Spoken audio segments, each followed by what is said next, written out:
채우시기 바랍니다. 자, 오늘 말씀은 사도행전 16장 1절에서 5절까지의 말씀입니다. 우리 함께 교독을 하도록 하겠습니다. 바울이 더베아 루스드라에도 이름에 거기 디모데라 하는 제자가 있으니 그 모친은 믿는 유대 여자요 부친은 헬라인이라. 디모데는 루스드라와 이고니온에 있는 형제들에게 칭찬받는 자니 바울이 그를 데리고 떠나고자 할새 그 지경에 있는 유대인을 인하여 그를 데려다가 할례를 행하니 이는 사람들이 그의 부친은 헬라인인 줄을 알미러라. 여러 성으로 다녀갈 때에 예루살렘에 있는 사도들과 장로들의 작정한 규례를 저에게 주어 지키게 하니 함께 할까요? 이에 여러 교회가 믿음이 더 굳어지고 수가 날마다 더하더라. 아멘. 여러분 이런 명언이 있습니다. 가장 중요한 것을 위해서 두 번째로 중요한 것을 희생할 수 있는 자는 진정 용기가 있는 자고 진정 지혜가 있는 자라고, 또한 이런 사람이야말로 성공적인 삶을 살 수 있는 그런 자라는 거예요. 이 말은 중요한 것에 목숨을 걸어라 그런 말이 되겠죠. 또 이 말은 중요하지 않은 것에는 목숨을 걸지 말아라 그런 얘기가 되겠죠. 왜냐하면 사실 목숨보다 더 귀한 게 어디가 있겠습니까? 오늘 말씀의 내용을 보면은 바로 이런 맥락의 지혜가 바울에서 이렇게 묻어나오고 있습니다. 바울은 루스드라에서 디모데를 만나게 됩니다. 루스드라에 있는 신앙 공동체는 바울이 2, 3년 전에 그곳을 선교 여행을 가다가 개척한 그런 교회였는데 그 사이에 믿음이 좋은 청년이 이렇게 생겨나게 된 것이죠.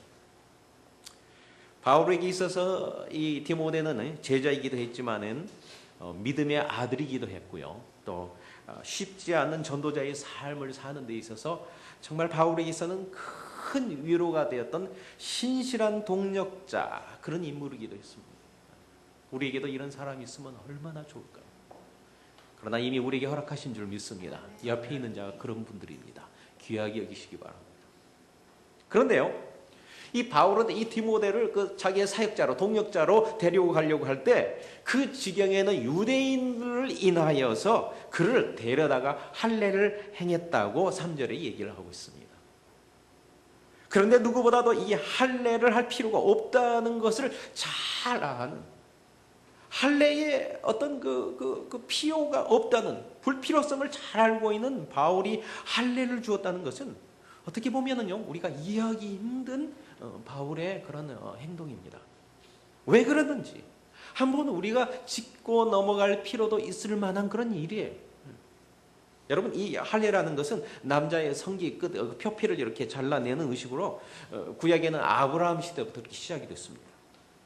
하나님께서는 그 이후로 이스라엘의 후손이 되는 자는 생후 8일에 이 할례를 행하도록 명령했죠. 한편 이와 같은 믿음의 조상의 아브라함 때부터 행해졌던 그 시작했던 할례는 아브라함의 후손 이후에 이방인과 구별하기 위해서 행해진 것입니다. 다시 말하면은 하나님께서는 자기 백성을 이방인과 구별하기 위해서 할례라는 독특한 의식을 하도록 이렇게 아브라함과 그 후손들에게 명령하신 거죠. 이렇게 볼 때 이 할례라는 것은 하나님의 그 약속의 백성이라는 그 표징입니다. 이스라엘 백성이라는 표징이에요. 이 할례는 거룩한 이스라엘 백성이라는 표징이라는 말이에요. 죄와 결별한다는 표징, 그러니까 세상과 구별한다는 표징, 상징, 심볼입니다. 그러나 우리 그리스도가 이 땅에 오심으로 말미암아 이 표징이 아니라 실제로 죄 문제를 해결하셔서 믿는 자마다 거룩한 백성이 된 줄 우리는 믿습니다. 이 할례로 이스라엘 백성이 되게 하는 것이 아니라 이 믿음으로 말미암아 하나님의 백성을 되게 하시는 거예요. 이스라엘 민족이 되어야 구원 얻는 것이 아니고 하나님의 백성이 되어야지 구원을 얻는 걸 여러분 믿습니까? 할렐루야. 할례는 그림자와 같은 한 부분의 이스라엘에 되는 그 어떤 표징이지만은 예수님이 지신 희생의 십자가는 할례, 이스라엘 백성을 표징한 그런 포함한 모든 온 하나님의 백성이 되는 실제였고 완성이었기 때문에 이제는 예수 그리스도의 십자가를 믿기만 하면은 할례 같은 것은 받을 필요가 없다는 것을 믿으시기 바랍니다. 그래. 여러분, 우리 모두는 믿음 외에는 어떤 것도 하나님의 자녀가 되는 구원의 조건에 들어갈 수 없다는 것을 믿습니까? 이거 중요한 일이죠.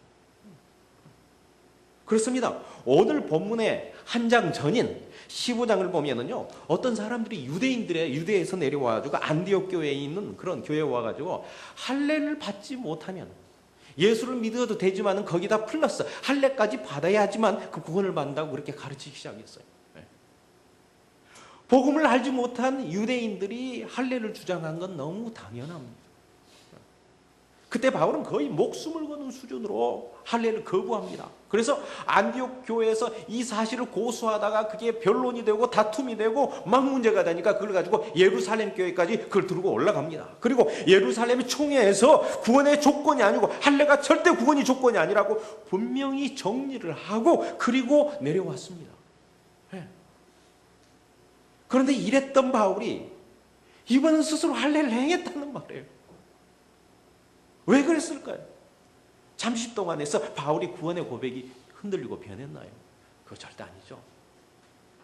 그렇다면 이랬다 저랬다 하는 바울의 변덕이 있을까요? 아니요. 바울은 절대 변덕하는 사람이 아닙니다. 한마디로 성격만 보더라도 성깔이 대쪽 같은 사람이잖아요. 아니에요. 바울은요 그런 자가 아니었습니다. 그야말로 복음의 진리 안에서만큼은 목숨과 핏받고 두려워하지 않는 그런 사람이었어요. 그런 바울이 이번에는 순순히 스스로 오히려 자진해서 할례를 행한 이유는 뭘까요? 자, 그 이유를 오늘 알아보도록 합니다.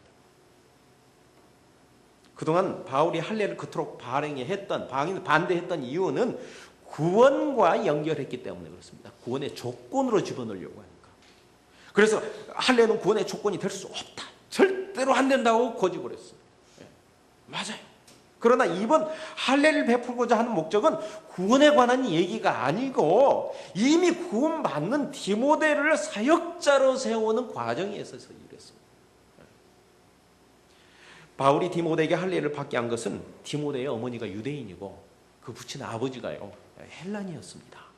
그렇다 보면은요 그가 할례를 행하지 않고 다니다 보면은 유대인과 쓸데없는 충돌을 우려했기 때문입니다. 그래서 차라리 바울은 생각할 때는 디모데에게 할례를 줘버리는 게 오히려 복음 전파를 하는 사역에 있어서는 훨씬 더 유익이 된다고 생각해서 그냥 그렇게 한 거예요. 전에는 잘 들으세요. 정말 이 말씀을 준비하면서 주여 우리 성도들에게 열린 마음이 돼서 이걸 이야기하시옵소서 하고 기도하는 마음으로 준비했습니다. 이 부분 중요해요.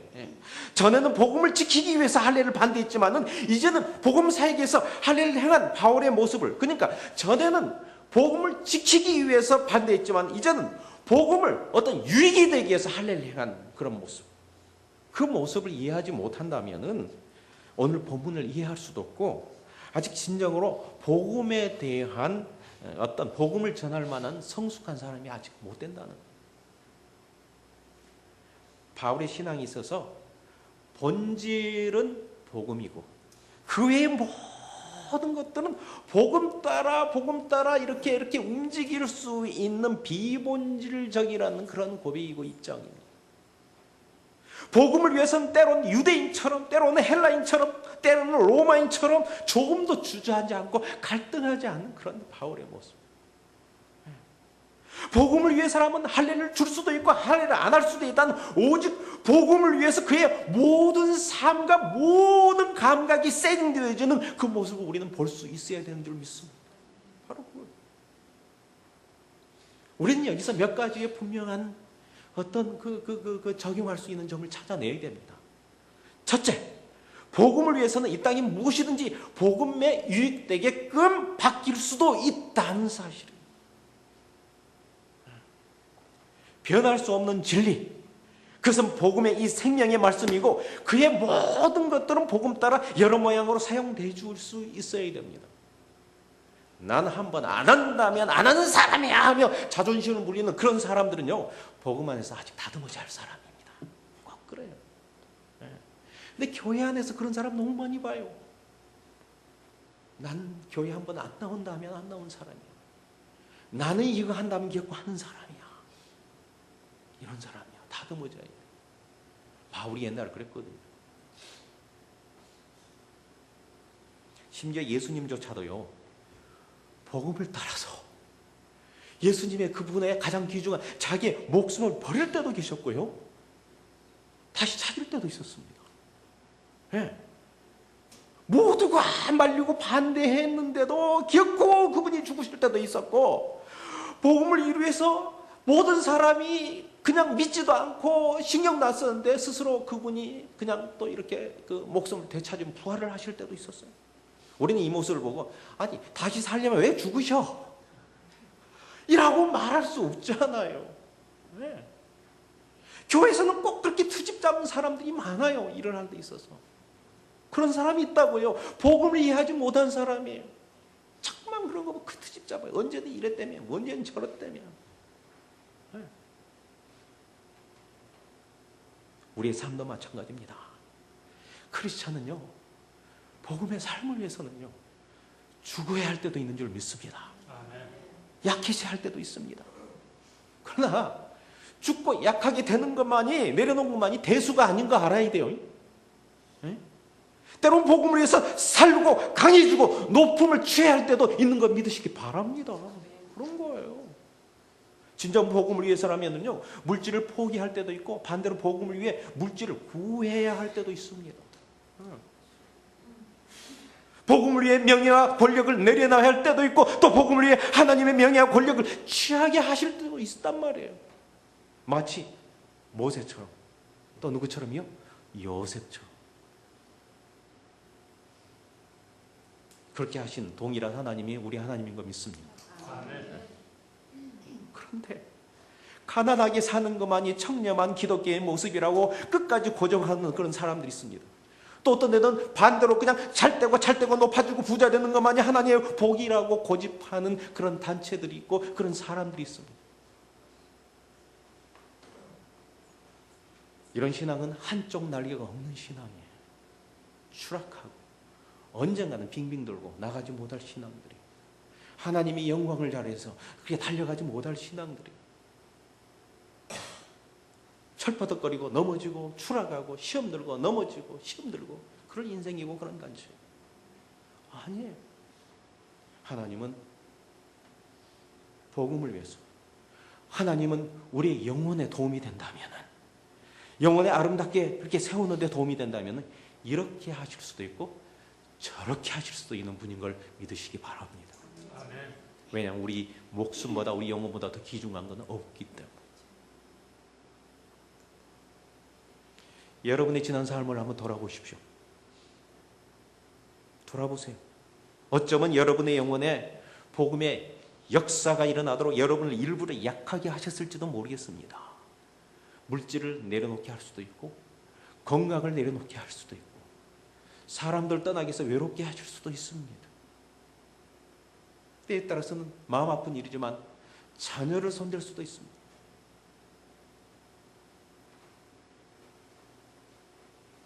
그러나 그 의미가 영원히 그렇게 되라는, 죽으라는 그런 뜻은 아닌 줄 믿으시기 바랍니다. 복음을 위해서는 이제 여러분들이 그걸 취하게 하실 수도 있습니다. 만약 하나님이 마음 놓고 이 땅에 모든 복을 부어서 사용하게 할 만큼 여러분의 믿음이 복음 위에 서 있다면 하나님이 다시 높이시고 세우신 걸 믿으시기 바랍니다. 다만 여러분들이 그런 믿음을 회복하고 그런 이의 믿음에 서 있기를 간절히 축원합니다. 언제까지 머뭇거리지 마십시오. 결단하십시오. 하나님 앞에 무엇이든지 구할 수 있는 담력이 있을 어떤 복음 위에 서시길 바랍니다. 언제나 기회가 있는 게 아니에요. 언제까지 기다려지는 게 아니에요. 벌써 11월 달입니다.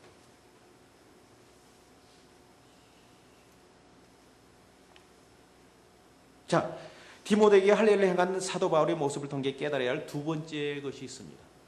그것은 복음을 위해서라면 어지간한 것을 양보하겠다는 그러한 자세입니다. 왜냐하면 복음은 좋은 관계를 통해 전해지기 때문에 그렇습니다. 사실 복음이 무엇인지 깨달은 바울에게 있어서는 할례는 아무것도 아니었어요. 고린도전서 7장 19절에 보면은 바울은 할례 받은 것도 아무것도 아니요 할례를 받지 아니한 것도 아무것도 아니라고 그렇게 얘기했어요. 사실 할례는 요즘 얘기를 보면 포경 수술인데 하고 나면 위생상으로 좀 유익이 있을지 모르겠지만은 한번 해보세요. 강단에서 하는 얘기지만 한번 받아보세요. 얼마나 아픈지. 예수님 오신 이후에는요, 그 신앙적으로 아무 유익이 없는 헛고생입니다, 그거요. 헛고생이에요. 그런데 문제는 아직 복음을 모르는 유대인들에게는 이 할례에 아직도 목숨을 걸고 있다는 사실이에요. 그런 사람이 있다는 거예요, 주변에. 아직도 예수 그리스도의 구원의 도리인 복음을 몰라서 할례의 목숨을 거는 자들이 그리스도께 그들이 돌아오는 길이 있고 도움이 된다면은, 그리고 이것이 복음에 회복시키는 조건이 아니라면은 할례에 목숨을 걸 필요도 없고 오히려 먼저 들어줄 수도 있다는 그러한 입장입니다. 그런 바울의 자세예요. 한마디로 좀 그냥 우리끼리 이야기하면 에라 잘 먹고 잘 떨어져라 하면 좀 허수고 좀 해주는 겁니다. 그게 매이지 않고. 마치 그 당시에 판매되는 대부분의 고기들이 우상의 제물로 한번 거쳐서 나온 것들이었지 않습니까? 바울의 신앙 양심으로는 그거 먹을 수도 있어요. 괜찮아요. 안 먹을 수도 있는 아무 문제가 되지 않지만은, 그러나 복음 전파를 위해서 필요하다면은 믿음 없는 자들이 시험에 들지 않게끔 자는 그 먹고 싶은 고기를 영원히 안 먹을 수 있다. 영원히 안 먹는 희생도 기꺼이 할 수 있다는 것처럼 할례는 아무것도 아니라는 그 입장을 복음의 덕을 위해서 할례가 중요하다고 목숨을 거는 상대들의 유대인의 견해 앞에 양보하고 숙여주는 그런 모습을 우리가 알아야 돼요. 여러분, 그렇습니다. 어지간한 것은 좀 남을 위해 양보하고 사십시다. 그래야 복음의 역사가 일어나요. 나에게는 별거 아닐지라도요, 상대에게는 목숨이 중요하게 여길 수 있는 그런 것들이 있을 수 있어요. 그게 틀렸을지라도. 특별히 사람에게는 예민한 부분이 있습니다. 상처가 있을 수 있고 아픈 경험이 있을 수 있어요. 다 소뚜껑 보고 놀란 게 아니잖아요. 우리는 소뚜껑 아무것도 생각 안 하고 턱 열 수 있지만 어떤 사람은 놀랄 수 있어요. 저 사람은 왜 그래? 하고 그렇게 얘기할 게 아니란 말이에요. 양보할 때 감동이 일어납니다. 그런 상대방을 헤아리지 못하면요, 복음의 역사가 안 일어나요. 양보하는 것은 복음은 아닐지라도 양보 없이는 복음에 지나갈 수가 없어요. 통할 수가 없어요. 상대에게 양보할 때 무장이 풀리고요, 잠겼던 마음이 그렇게 문이 열립니다. 그때 복음이 쑥 들어갈 수 있는 거 아닙니까? 할렐루야. 이제 모두 우리가 복음을 위해서 좀 의견이 다를지라도 너무 고집하지 않고 좀 들어주는 어떤 바울과 같은 자들이 된다면요, 교회가 부흥할 수밖에 없는 줄 믿습니다. 우리가 자칫 잘하면 열받아가지고요, 그냥 말려 들어가면 안 된다니까 한번 말려 들어가면 목숨 걸게 돼요. 필요 없는 것에. 그러기 전에 양보해야 돼요.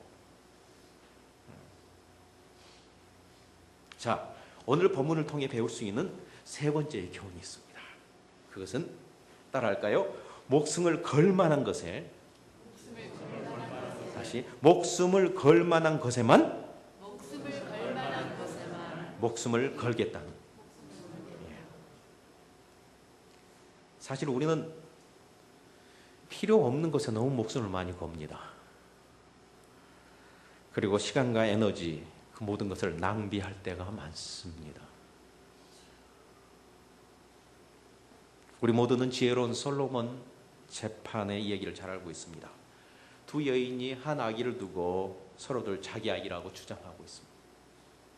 그때 솔로몬은 아이를 반으로 쪼개서 공평하게 나눠주라고 얘기하죠. 그러자 한 여인은 그렇게 하자 그러고, 또 다른 여인은 자기 아기가 아니니까, 자기는 아기의 어머니가 아니니까 제발 죽이지 말고 상대에게 그 아이를 주라고 강구했습니다. 그렇게 양보했습니다. 누가 진짜 어머니였나요? 누가 가짜였나요? 객관적으로 놓고 보면 너무 잘 알죠. 판단이 되죠. 예, 자기 아기가 아니니까 죽이지 말고 다른 여인에게 주라고 하는 그 여인이 진짜 어머니였습니다. 그렇지만 이제까지 자기 아기가 아니라고 고집했다고 주장을 번복하면은 왕 앞에 거짓말하는 것으로 그냥 목숨이 날아가야 했습니다. 스스로 억울한 누명을 뒤집쓰고 죄인으로 인생이 끝날지언정 아기만큼은 살리기 원했어요. 그렇게 됐다면 자기 아기 앞까지도 못된 여인으로 기억이 날 수 있는, 아예 오해로 그렇게 끝날 수밖에 없는 그런 상황이었지만 진짜 엄마는 아기를 위해 자기 목숨을 걸었습니다.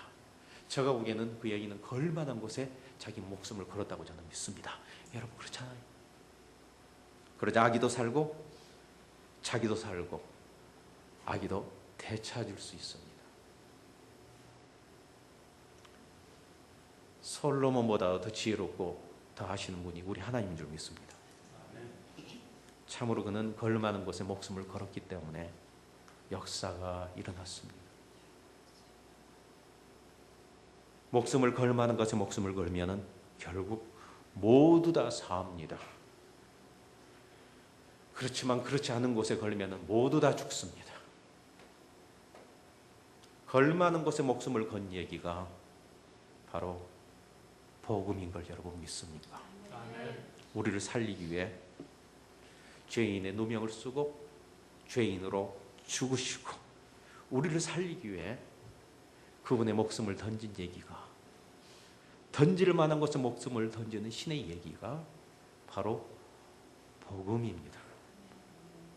자기 목숨을 걸었던 그는 지금 살으셔서 죽을 수밖에 없는 우리도 분명히 살린 거 여러분 믿습니까? 우리는 살았습니다.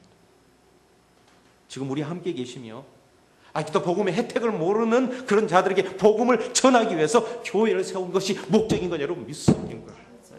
그리고 주님을 만날 때까지, 완전한 구원이 될 때까지 우리가 받은 그 복음을 유지할 수 있도록 성령의 인도하심을 받을 수 있는 자리가 교회라는 것도 아십니까? 여러분, 교회는 복음의 전당이어야 돼요. 교회는 복음을 위해 부흥해야 되고요. 교회는 살아야 되고요. 교회는 부흥해야 돼야지 우리가 영원히 사는 거 아니겠어요? 네. 우리 영혼이 살아 부흥하면 복음의 역사가 더 일어납니다. 복음의 역사가 더 일어나면 성령께서 우리의 삶을 분명히 부흥시킵니다. 어떻게? 우리를 통해서. 우리가 교회인데. 예. 바울은 빌립보서 1장 20절과 21절에서 이렇게 고백했습니다. 나의 간절한 기대와 소망을 따라 아무 일에든지 부끄럽지 아니하고 오직 전과 같이 이제도 온전히 담대하여 살든지 죽든지 내 몸에서 그리스도가 존귀되게 하려 하느니 이제는 내게 사는 것이 그리스도니 죽는 것도 유익함이니라. 여러분, 우리는 교회 생활을 하면서 무엇에 목숨을 걸고 있는지 잘 판단해 보셔야 됩니다. 아니, 지나간 일을 덮지 말고 지나간 삶을, 교회 생활을, 신앙생활을 잘 한번 아날라이즈 해봐야 됩니다. 복음 때문에 아니면 복음이 아닌 다른 것 때문에. 무엇 때문에 웃고 계십니까?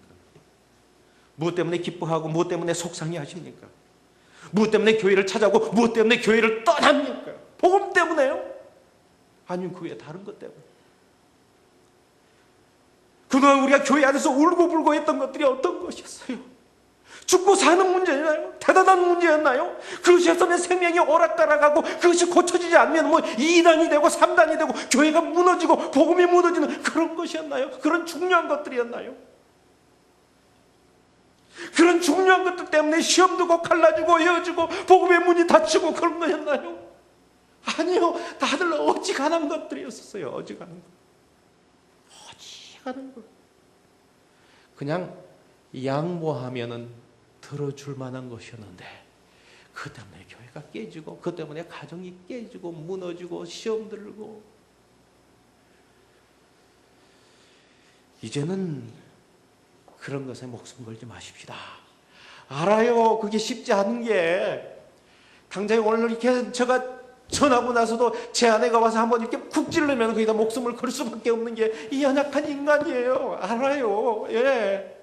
그렇지만은 가능한 한 서로 저 은혜 충만한 상태에서 이 말씀의 이 영향력이 조금 식기 전에 말이에요. 좀 바울처럼 따라주고 용납해 줄 수 있는 그런 어떤 조금 더 노력이 필요 없을까요? 예. 그게 조금 될 만한 상황이면 좋은 교회가 한 발짝 되어가는 것인 줄 믿으시기 바랍니다. 아멘. 그런 거예요. 그것 보고 우리 하나님께서요.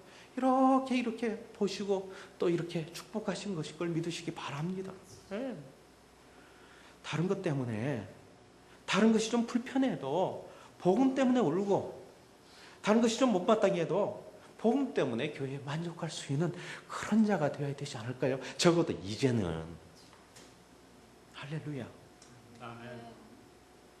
사랑하는 여러분, 이 교회가 일랜드 온누리 교회가 사실 이름이 뭐가 중요하겠습니까마는 그러나 이 우리 교회가 아직도 생명보다 귀한 영원한 생명을 거치는 그런 걸 건지는 그런 복음을 외치는 교회라고 믿음이 들거들랑. 그렇다면 어지간한 것은 서로 용납하시고 만족하시고. 목회자도요 용납을 받아야지 목회할 수 있는 거 아니에요? 맞습니까? 성도들끼리도 그러고 리더십도 그런 거 아니겠어요? 그렇다면은 그래서 이 교회를 사랑하시고 진정으로 이 교회를 여러분의 교회로 삼으신다면은 그래서 정말 이 교회를 여러분의 가족으로 생각하고 여러분이 이 가족의 이 교회 가족으로 생각하시고 한 가족 정도가 아니라 여러분이 이 교회를 한 지체를 이루십시오. 떨어질 수 없는 한 살점의 덩어리가 지체가 되란 말이에요. 예. 그래서 여기서 신앙생활 하다가요 여기서 생애를 맞춰야죠. 어디를 갈 거예요? 여기 이 교회가 게이트 오브 헤븐이 돼야 될 거 아니에요. 그렇잖아요. 예. 진정한 가족, 진정한 교회, 홈처치가 없이 가면 객사예요.